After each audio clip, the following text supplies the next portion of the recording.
Hey, what's up guys, my name is Dallin, and I recently finished Guardians of the Galaxy, the game, and I love it. As I said in my last video, it is filled with bugs, but other than that, it's a perfect game. I'm not even over-exaggerating. It is the perfect Guardians of the Galaxy game, and overall it is just a fun time. So, there is one thing that's missing from this whole game, and it's such a weird, glaring omission that because it's not there. I noticed it. I haven't seen anyone else talk about it. But for those of you who have never played Guardians of the Galaxy, it is a great game that combines a lot of different comic issues. It's the definitive Guardians of the Galaxy experience. It skips past their origin story, kind of like Spider-Man in the MCU, where they kind of get past them all meeting, because we've all seen that already, and we all know how that happens.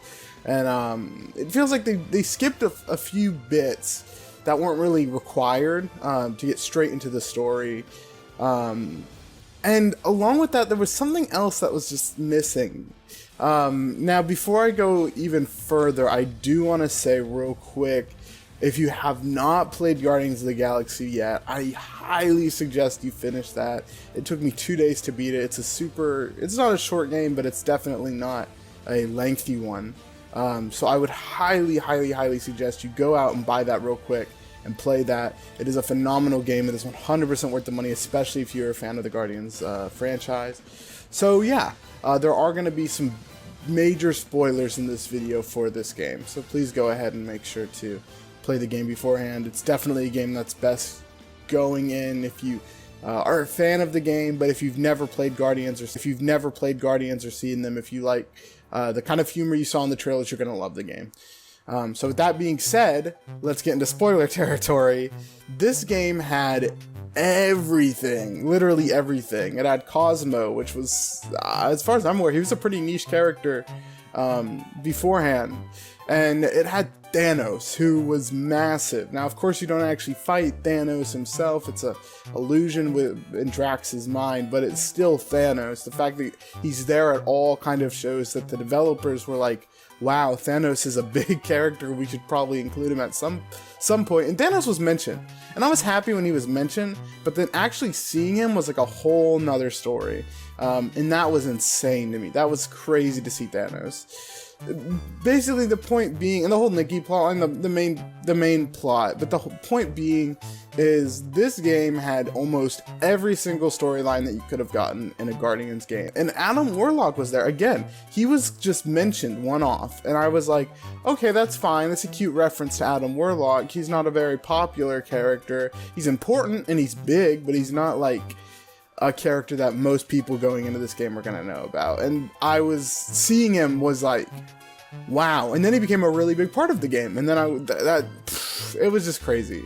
So seeing all of these characters like Thanos and Adam Warlock, Cosmo, all these characters that are Nikki, that are generally niche, just be central plots to the game was really weird.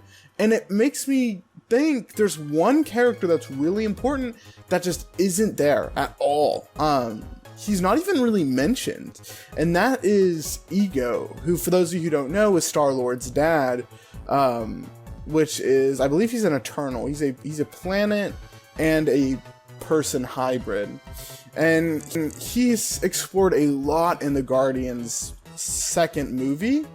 For those of you who enjoy watching the movies, that's a great movie to watch to learn who Ego is. Of course, he appeared in a ton of comic book issues. He's a very popular character, which kind of leads me into the question, why was he so absent in this game? It's not one of those games that you could kind of think they could make one plot line in the first game, and then now they're going to make a sequel with the second plot line, because they kind of had everything in this one game. So if they had everything into one combined Guardians game, why was Ego not there? And it kind of makes me think, well, I wonder if Ego's gonna be in the second game, and maybe he'll be a big plot line in the second game.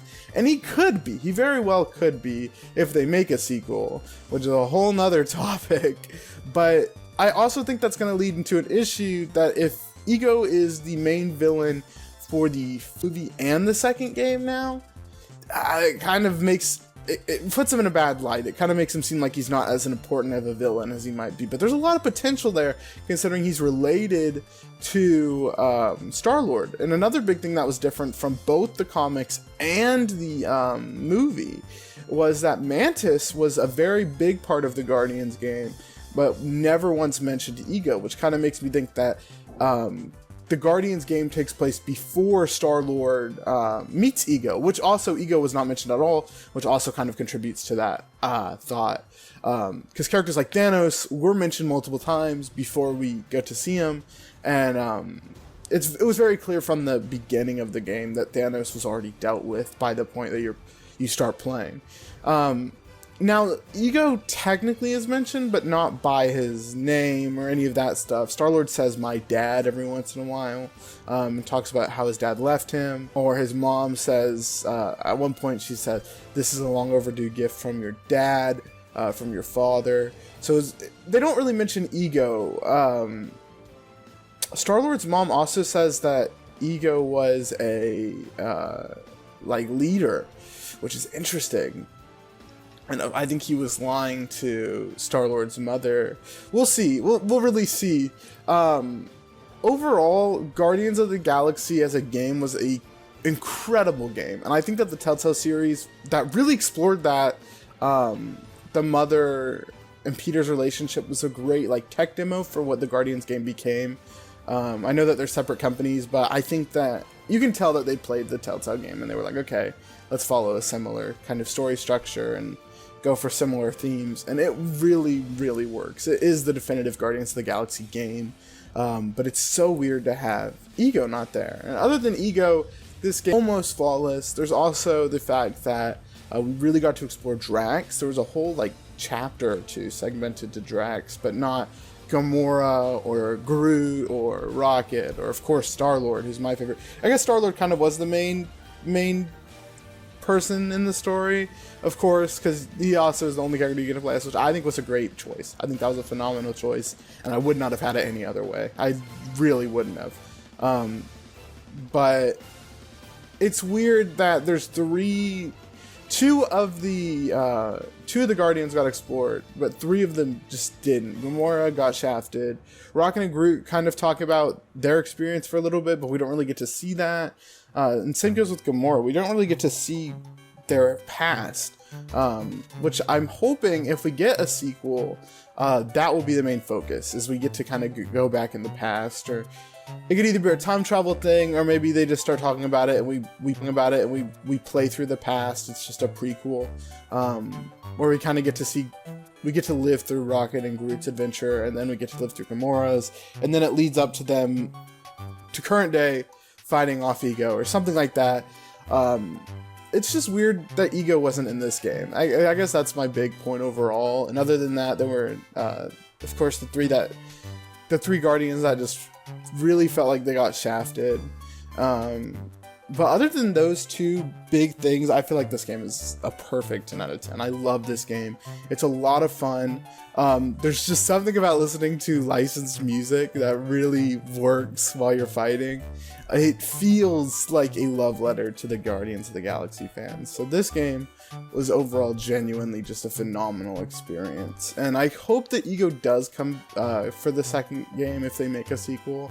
I feel like Ego really deserves to be a main villain. There's a lot of potential there, considering the fact that he's a relative to the protagonist. It kind of gives you a Luke Skywalker, Darth Vader kind of thing going on. And it worked really well in the movies, and it's worked really well in the comics. And I would just love to see how Square Enix Montreal would handle something like that. I think they could do a really incredible job, and I would just love to see that get explored. It's weird that he wasn't even mentioned. You know, if he was just mentioned as a one-off thing, Star-Lord was like, oh, remember that one time, Family Guy, the cutaway. Remember that one time we fought my father? You know, that would have been really, really good. Or just something, just any kind of reference to Ego. It's clear that Star-Lord has not met his father yet. So that would be something that's just a perfect point to explore in the sequel. But again, if they do explore that in the sequel, then that kind of leads into an issue that everyone who's handled the Guardians IP kind of sees Ego as a secondary character, villain, and not a main bad guy. But yeah, but that's all I have to say for this video. I know it's kind of a short one, and I've been dealing with a lot of different stuff, but yeah, I've really been enjoying Guardians of the Galaxy. I really think you guys should pick it up if you haven't already. Thank you guys so much for watching this video, and I will see you guys next time.